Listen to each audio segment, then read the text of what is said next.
नमस्कार, स्वागत है आपका वी भारत पॉडकास्ट में। मैं आपका होस्ट निखिल जी कामत।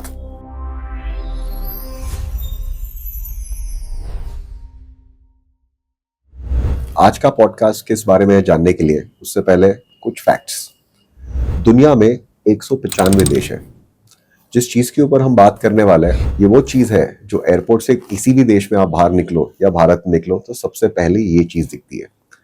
आपका सोसाइटी में स्तर जानना है तो ये चीज से लोग निर्णय ले सकते हैं। इस प्रोडक्ट के ऊपर काफी सारे गाने भी लिखे गए और शायद कुछ पिक्चर भी बने गए। अब तक आप जान ही गए होंगे मैं किस बारे में बात कर रहा हूँ। वो है कार्स या ऑटोमोबाइल्स। जैसे मैंने शुरुआत में कहा था कि 195 देश है यूनाइटेड नेशंस के आधार पे। उनमें से केवल 15 ऐसे देश हैं जो अपनी खुद की शायद गाड़ियां बनाती है और कार कंपनीज ओन करती है, और हमें गर्व होना चाहिए कि भारत उनमें एक देश है। ज्यादातर हम दो कार कंपनियों के बारे में बहुत अच्छी तरह जानते हैं, वो है टाटा मोटर्स और महिंद्रा। तो बाकी जो विकसित देश है उनमें जानते हैं कौन सी सबसे बड़ी कार कंपनीज है। चाइना में BYD, केली, चेरी। आप अगर फ्रांस की बात करें तो वहां पे रेनो, पर्जो। अगर आप जर्मनी की बात करें तो वोक्सवैगन, BMW, मर्सिडीज। अगर आप कोरिया की बात करें तो ह्युंडई, किया। और अगर आपने इटली की बात की तो फिएट और बाकी अन्य कार्स। बट भारत में शायद ये आंकड़े वैसे नहीं है जैसे हम चाहेंगे। पर हाँ, हम रोजमर्रा की जिंदगी में डेफिनेटली भारतीय कार का इस्तेमाल जरूर कर सकते हैं। भारत एक ऐसा देश है जहां पे आपको नीचे स्तर की कार से लेके उच्चतम कार दोनों कंपनियां बनाती है। पर हम सोचेंगे कि आज के दिन में अगर आज मैं टाटा महिंद्रा कोई और भारतीय कार नहीं चला रहा हूं तो क्या करूं? क्या मैं अपनी कार बेच दूं? नहीं, जरूरत नहीं है। जैसे हमने पहले एपिसोड में कहा था कि आप छोटे छोटे कदम लेके भी स्वावलंबन या देश को स्वावलंबी बना सकते हैं। तो कैसे? जैसे अगर आप कोई और कार इस्तेमाल कर रहे हो तो आप बैटरी चाहे तो तब एक्साइड या एमेरॉन की। जब आप टायर बदले तो हो सकता है सीएट, अपोलो, जेके या फिर MRF। जब हम टायर्स की बात कर रहे हैं तो एक अनोखी कंपनी के बारे में आपको बताता हूँ। शायद आपने उस कंपनी के बारे में सुना भी नहीं होगा। BKT tyres. BKT यानी बालकृष्ण टायर्स। आप सोचते होंगे ये कार की कंपनी या टायर की कंपनी है, ये क्या है? ये कंपनी टायर बनाती है, बट इसके टायर थोड़े अनोखे होते हैं। ये tyre heavy equipment, farm equipments में इस्तेमाल होते हैं। एक और अनोखी चीज आपने शायद सोचा भी नहीं होगा और ये आप जानते भी नहीं होंगे, पर आप गूगल कर सकते हैं। अमेरिका में एक अनोखी कार की रेस होती है या एक खेल होता है जिसे कहते हैं मॉन्स्टर ट्रक्स, जहां पे बड़ी बड़ी गाड़ियों में बड़े टायर लगा के रेसेस या मॉन्स्टर इवेंट्स किए जाते हैं। और आपको जान के आश्चर्य भी होगा और गर्व भी महसूस होगा कि उन कार्स के टायर्स में BKT स्पॉन्सर भी है और वहां पे BKT के टायर्स इस्तेमाल किए जाते हैं। अब जब आपको ये बात जान के गर्व होगा कि कोई ऐसी जगह भी अमेरिका में जिसका पूरा स्पॉन्सरशिप इंडिया की एक टायर कंपनी कर रही है और वहां पे टायर भी इंडियन कंपनी के इस्तेमाल हो रहे हैं, तो हम अपनी रोजमर्रा की जिंदगी में क्यों ना इंडियन कार्स और इंडियन वस्तुओं का जो इन कार्स में शामिल होते हैं उनका इस्तेमाल ज्यादा से ज्यादा करें। तो जब हम कार्स की बात करते हैं, भारतीय कार कंपनियों में सबसे उच्चतम में आती है टाटा मोटर्स और महिंद्रा। रतन टाटा के बारे में तो आप सब वाकिफ हैं, और आप में से कितने जानते हैं कि 90 के दशक में जब रतन टाटा ने कदम उठाया कि भारत को अपनी एक अनोखी कार देने का, विच वॉज टाटा इंडिका।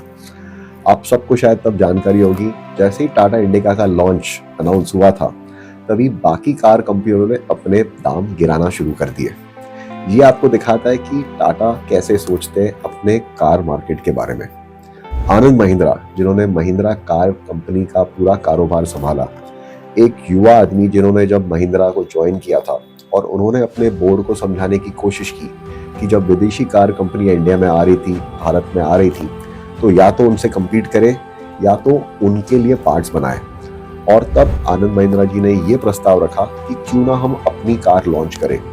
उन्होंने अपनी कंपनी का पूरा दारोमदार एक नई कार पे लॉन्च पे पूरा अपना जोखिम उठाया और वो कार सफल बनी। और उस कार को हम आज महिंद्रा स्कॉर्पियो के नाम से जानते हैं, जो हर गांव में, हर शहर में, शायद पुलिस के पास और आर्मी के पास भी आपको दिखती है।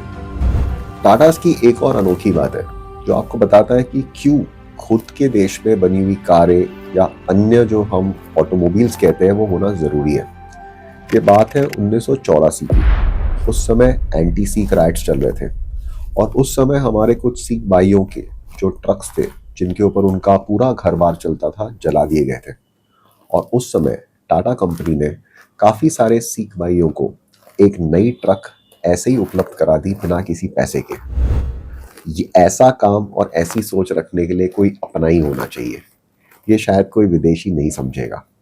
तो ये आपको दर्शाता है कि क्यों काफ़ी बार अपनी कार कंपनियां या अपने ऑटोमोबाइल सेक्टर को बड़ा करने में हमारा जो योगदान होता है वो घूम फिर के वापस सोसाइटी के पास आता है।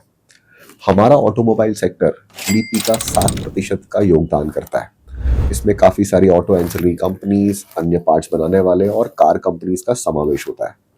बट ये बहुत ही अलग बात है कि भारत के देश का सबसे गरीब तबका जो होता है वो ज़्यादा देशभक्त होता है। अगर मैं आपको ये स्टेटमेंट बोलूँ तो आप सोचोगे ऐसा क्यों? आपका ट्रक ड्राइवर जो है वो शायद टाटा या अशोक लेलैंड की ट्रक चलाता है। आपका ऑटो वाला है वो टीवीएस या फिर बजाज की ऑटो चलाता है। पर हम जो मिडिल क्लास लोग या अमीर लोग हैं वो ज़्यादातर फॉरेन कार्स या फॉरेन ब्रांड्स के पीछे ज़्यादा जाते हैं। इसमें कोई दो राय नहीं है कि आज टाटा और महिंद्रा ने काफ़ी ऐसे उच्चतम कार लॉन्चेस किए। अभी मुख्यतः टाटा सियरा का लॉन्च, शायद बचपन में आप और मैं हम दोनों ने शायद एक टाटा सियरा का कटआउट रखा होगा, एटलीस्ट मैंने तो रखा था कि बड़े होके मैं ये कार लूंगा। और आज मुझे वो एक इमोशनल कनेक्ट हुआ जब वो कार का लॉन्च देखने में मिला कि टाटा सियरा जिसका बचपन में मैं सपना देखता था आज उसका एक नया रूप, और इसके पीछे रतन टाटा जी का बहुत बड़ा हाथ रहा है। सबसे पहले एक डिस्क्लोजर देना चाहूंगा कि मैं कोई ऑटो एक्सपर्ट नहीं हूँ। ऑल्सो मैं एक बात कहना चाहूंगा कि मैं खुद टाटा नेक्सॉन ये कार चलाता हूँ, पिछले 2.5 से 3 साल से चला रहा हूँ और 50,000 किलोमीटर क्रॉस कर चुका हूँ। मैं आपको एक मेरा अनुभव बताता हूँ। जब मेरे रिश्तेदार दूसरे देश से आए और मैं उनको एयरपोर्ट लेने गया और जब वो पहली बार टाटा नेक्सॉन में बैठे तो उनका अनुभव ये था कि वाह, टाटा भी ऐसी कार्स बनाता है क्या, ये सारे फीचर्स मिलते हैं इंडिया में। अब ये अनुभव लेके जब वो देश के बाहर जाते हैं वो एक गर्व के अनुभव के साथ जाते हैं कि आज मेरे देश में कार्स ऐसी भी बन रही है जो विदेशी कार कंपनियों को टक्कर दे सकती है। ऐसे काफ़ी सारे विदेशी पर्यटक भी जब भारत में आते होंगे, क्या उनको ये अनुभव देना लाजमी नहीं है कि जब वो हमारे सड़कों पे ज़्यादा से ज़्यादा भारतीय कार ना देखें? महिंद्रा की बात करते हैं। आप में से कितने लोग वाकिफ है कि महिंद्रा की कार्स ऑस्ट्रेलिया में पाई जाती है? और आपके लिए एक सवाल रखता हूं कि आप में से कोई एक जान पाएगा कि महिंद्रा कार्स का ऑस्ट्रेलिया में ब्रांड एम्बेसडर कौन है? चलो एक और क्लू देता हूं, वो एक क्रिकेटर है। और दूसरा क्लू, वो भारतीय क्रिकेटर नहीं है बल्कि ऑस्ट्रेलियन क्रिकेटर मैथ्यू हेडन। ये ब्रांड एम्बेसडर है महिंद्रा कार्स का ऑस्ट्रेलिया में। अब अगर ऑस्ट्रेलियन टीम कल इंडिया में खेलने आती है और वो सड़कों पे देखती है कि ज़्यादातर भारतीय कार दिखते ही नहीं है, तो क्या वो वापस अपने देश में जाके बोलेंगे कि आप भारतीय कार खरीदो? तो इसका उद्देश्य ये है कि हम जब तक अपने कार कंपनीज के और अपने वस्तुओं के सबसे ज़्यादा उपभोक्ता नहीं बनेंगे तब तक दुनिया हमारा मान नहीं करेगी। अब तक का एपिसोड था कार्स के बारे में, और चलो मैं आपको मेरी बाकी पूरी दिनचर्या से वाकिफ कराता हूँ। सवेरे उठते ही जैसे मैं बाथरूम जाता हूँ, मेरा टूथब्रश परफोरा का होता है, उस पर टूथपेस्ट हिमालयन की लगती है। उसके बाद शेव करने के लिए मेरा शेविंग क्रीम वीको का होता है। शेविंग ब्लेड जो होता है वो बॉम्बे शेविंग कंपनी का है। उसके बाद साबुन जो लगता है वो मेरा कामा का है या मेडिमिक्स का है। जैसे ही मैं बाथरूम से बाहर निकलता हूँ, मेरे इनर्स जो होते हैं वो बमर के हैं, मेरा शर्ट जो है वो वेस्ट साइड का है, मेरे ट्राउजर्स ब्लैकबेरी के हैं, मेरा सॉक्स बॉन्जूर का है, मेरे शूज़ लेगवर्क के हैं। उसके साथ जो मेरा आफ्टर शेव है वो यार्डली का है, मेरे परफ्यूम EM5 या MYOP के हैं, और उसके बाद मैं घड़ी पहनता हूँ फ्रैंक लॉर्ड की। और ये सब करके जैसे मैं नीचे उतरता हूँ मैं अपनी टाटा नेक्सॉन में बैठता हूँ। अब टाटा नेक्सॉन ही क्यों? शायद टाटा एक ऐसी कंपनी थी जिसने भारतीयों को एहसास कराया कि सेफ्टी भी एक फीचर है जो बहुत महत्वपूर्ण है अपने कार में। आप लोगों ने शायद जानकारी नहीं होगी कि भारत में आतंकवाद से ज़्यादा लोग रोड एक्सीडेंट्स में मारे जाते हैं, और काफ़ी बार इसमें कार में सबसे अधिकतम सेफ्टी फीचर्स होते नहीं हैं।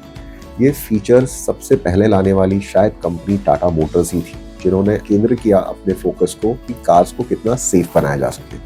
और जब आप सड़कों पे अपनी गाड़ियों में जाते हो तो आपकी गाड़ियों में आपके माता पिता, आपके बच्चे भी होते हैं, तो आपकी कार सेफ होनी चाहिए। और इसी कारण मैंने टाटा को सबसे पहले चुना जब मैंने अपनी कार खरीदने का सोचा। और ऐसी सोच रखने वाला शायद कोई अपना ही हो सकता है। तो भारत में सबसे ज़्यादा कार्स जो इस्तेमाल की जाती है फ्लीट ऑपरेटर्स द्वारा होती है, वहाँ पे शायद वो भारतीय कार्स का समावेश कर सकते हैं। वैसे देखा जाए पिछले एपिसोड में जब हमने 26 जनवरी 2026 को आपके सामने प्रस्तुत किया था, हमने कहा था कि कैसे भारतीय जवान और भारतीय सेना DRDO द्वारा बनाए हुए काफ़ी सारे रॉकेट्स, वेपन सिस्टम्स का इस्तेमाल कर रही है जो स्वदेशी है। वैसे ही आपको जान के ये बहुत अच्छा लगेगा कि इंडियन आर्मी और इंडियन आर्म फोर्सेस में अधिकतम कारें टाटा की और महिंद्रा की इस्तेमाल की जाती है। इसके अलावा फोर्स गुरखा भी शायद इस्तेमाल की जाती है। अब जब आपके इंडियन आर्म फोर्सेस इन कारों का समावेश अपनी टुकड़ियों में कर सकते तो आप अपने जीवन में क्यों नहीं। जैसे हमने कुछ देर पहले रतन टाटा सर के बारे में बात की।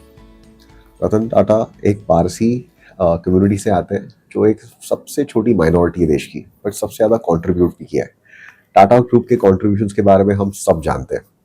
आपको शायद ये भी पता होगा कि रतन जी ने टाटा नैनो क्यों लॉन्च की थी। जब उन्होंने सड़क पे एक भारतीय परिवार को देखा जो 4-5 लोग एक बाइक के ऊपर चलते हुए कितना खतरनाक था, और तब उन्होंने सोचा कि क्यों ना एक ऐसी कार दी जाए जो सबसे सस्ती कार हो पूरी दुनिया की, जहाँ पे एक परिवार सुरक्षित जा सके।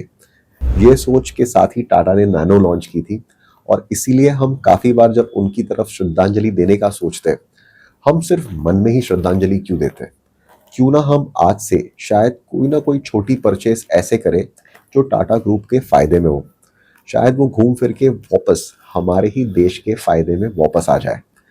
आज के अगर एक संदेश अगर आपको लेना है तो हर आपका छोटा कदम, हर छोटी स्टेप जो आप पैसे खर्च करेंगे वो वापस देश के पास आए।